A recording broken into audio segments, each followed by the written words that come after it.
Салам алейкум. Сегодня коротко расскажем об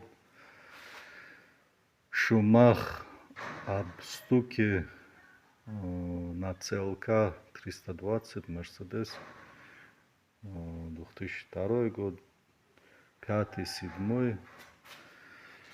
У нее будет основной проблемой стука вот, рычаг верхний, рычаг нижний.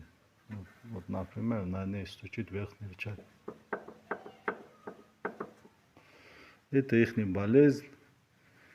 Очень часто, если у вас стучит, 99% вот оба рычага, верхний и нижний.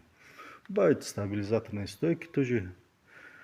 Очень редко стучат, но основной, кто ездит по гравию, по бездорожью, на цешках 203, ЦЛК, у них вот эти рычаги проблемные.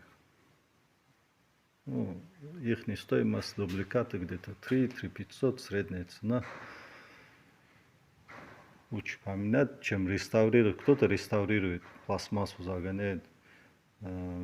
Смысла нету. 3 месяца, 4 месяца, все, они начинают стучать. Лучше возьмите дубликат и ставьте.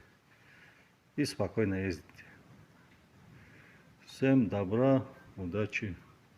Надеюсь, видео было полезно.